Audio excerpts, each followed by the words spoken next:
Partiu resolver essa questão 48 então. Um reservatório de água de determinada propriedade rural tem o formato da figura a seguir, está totalmente cheio.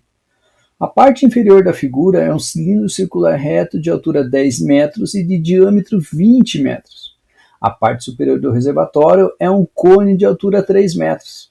A água desse reservatório é transferida para 10 pequenas caixas d'água com capacidade de 1.000 litros cada uma e é usada para irrigação na propriedade. 5 dessas caixas são abastecidas totalmente 2 vezes durante o dia, e as outras 5 são totalmente abastecidas somente uma vez ao dia. Se D é o número de dias completos nos quais é possível irrigar a propriedade com a água do reservatório, então é correto afirmar que, isso dá um parâmetro geral do que a gente vai fazer. Claro, a gente vai ter que calcular ali o volume desta figura, né? Isso é conhecido como silo, né? Mas então, assim, basicamente vai calcular o volume do cilindro e adicionar isso ao volume do cone. Beleza. E a gente vai dividir isso pela quantidade de volume que vai ser ocupado nessas pequenas caixas d'água.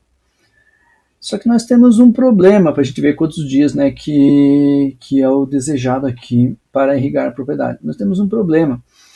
As caixas estão indicadas com capacidade 1.000 litros, enquanto quando for calcular o volume ali do cilindro acrescentado ao cone, nós vamos ter volume em metros cúbicos, então preciso fazer uma relação entre volume e capacidade.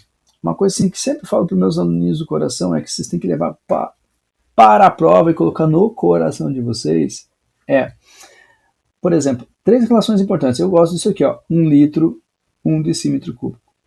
Aqui ia dar um pouquinho mais de trabalho, então assim, as 3 que ajudam bastante, que aparecem bastante, as outras 2 são o seguinte, ó, 1.000 litros equivale a 1 metro cúbico e 1 mililitro equivale a 1 centímetro cúbico. E veja que aqui, queridíssimo do meu coração, eu já tenho 1.000 litros. Então veja que pela primeira relação que eu mostrei para você, a gente já sabe que equivale a 1 metro cúbico. Então, na verdade, cada caixa aí tem uma capacidade de 1.000 litros que equivale a 1 metro cúbico. E por que estou falando em metro cúbico? Porque as dimensões estão em metros aí, tanto do cone quanto do cilindro. Tá? Então é isso que a gente vai pensar. Só que veja, eu não vou dividir por 10 esse resultado, porque são 10 caixas, porque ele menciona aqui que 5 dessas caixas são abastecidas totalmente 2 vezes durante o dia. Então, veja, se cada caixa equivale a 1 metro cúbico, se 5 caixas são abastecidas 2 vezes durante o dia, então se eu pensar 5 vezes 2, essas 5 caixas vão ocupar ou vão ser ocupadas por 10 metros cúbicos de água. Enquanto as outras 5, deixa eu pegar uma outra cor aqui, ó, as outras 5 são abastecidas somente uma vez ao dia, ou seja, somente 5 metros cúbicos. Mas no total elas vão ter uma capacidade de 10 mais 5, ou seja, 15 metros cúbicos. Então, seja o que for que der o volume total aí do cilindro mais o cone, que a gente vai brincar aqui daqui a pouco, eu vou ter que dividir por 15. É isso que a gente vai fazer. Tudo bem? Então, vamos lá melhorar um pouquinho toda essa brincadeira séria.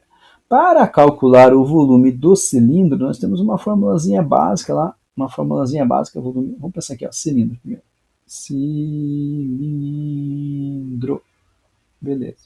Para calcular o volume do cilindro, a área da base vezes a sua altura.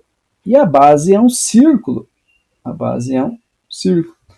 Só que para calcular a área da base, já que é um círculo, a gente vai fazer o quê? Πr ao quadrado vezes a sua altura, então ali. Ele não forneceu o raio, mas ele nos dá informação para deduzir qual é o raio, porque ele menciona aqui que o diâmetro é de 20 metros. Se o diâmetro é de 20 metros, quer dizer que o raio aqui, ó, da base desse cilindro equivale a 10 metros. E eu já vou adiantar para você que o raio também está aqui, né? Ou seja, também é o raio da base do cone. Beleza? Então esse R aqui, ó, eu coloco 10. Já melhoro isso. E como é que eu identifico a altura? A altura ele forneceu aqui na questão, né? Ele falou que ele tem uma altura de 10 metros esse cilindro. Então, se eu pensar aqui ó, na altura do cilindro, algo mais ou menos assim, eu vou ter aqui então CH igual a 10. Então, vou colocar aqui para você, ó, H também mede 10. Maravilha. Então, aqui a gente faria, né? Bem de boa, π vezes 10 ao quadrado, que é 100 vezes 100, e eu descubro que o volume do cilindro equivale a 1000π. 1000π metros cúbicos. Vamos deixar guardada essa informação aí. A do cone, nós temos que cuidar que a formulazinha também é bem parecida, a área da base vezes a altura, só que divide por 3. Então, eu vou pôr assim, ó, 1/3 da área da base vezes a altura. Só que agora a altura não é a mesma, né? Deixa eu até mudar esse H aí, para não confundir. Vamos colocar um Hzinho. Hzinho. Então, vamos escrever assim, então o volume vai ser 1/3 da área da base, πr ao quadrado, vezes a alturinha. O raio é o mesmo do cilindro, lembra que a gente já conversou sobre isso, é o mesmo 10 ali. Então esse cara aqui a gente coloca 10, maravilha. Só que a altura agora nós temos uma medida diferente, que também foi fornecida aqui no enunciado, ó, a altura do cone de 3 metros. Então neste H aqui ó, eu coloco 3. Partiu então. Partiu então. Então nós vamos ter um volume que equivale a 1/3 do raio ao quadrado vezes essa altura aí. Veja que 1/3 vezes a altura que é 3 vai acabar se cancelando, né? Corta, corta, corta, corta, corta, corta, corta. Então sobrou ali para a gente só 10 ao quadrado vezes π, ou seja, 100π. 100π. O volume é 100π. O volume do cone, 100π. Vou pôr aqui no ladinho aqui em cima, tá? O volume do cone, 100π. Como a gente tem que pegar o volume total, determinado aí por esta figura, o volume total vai ser o quê? O volume do cilindro mais o volume do cone. Vou pôr aqui o volume total. Eu vou ter 1000π mais 100π. Ou seja, o volume total 1100π metros cúbicos. E aí, se você lembrar lá no começo do nosso contato matemático aqui, eu falei que a gente tinha que dividir por 15, se precisar volta lá para relembrar. Então, para descobrir a quantidade de dias, ó, eu vou fazer esse 1100π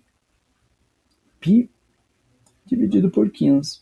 Eu não sei você, mas eu quando tem π eu já penso em 3. Sempre aproximo para 3. Né? Lembrando que π é 3, então um pouquinho mais que 3. Então, se eu aproximo para 3, eu estou encontrando um valor aí que vai ser menor do que eu queria, né, por aproximação.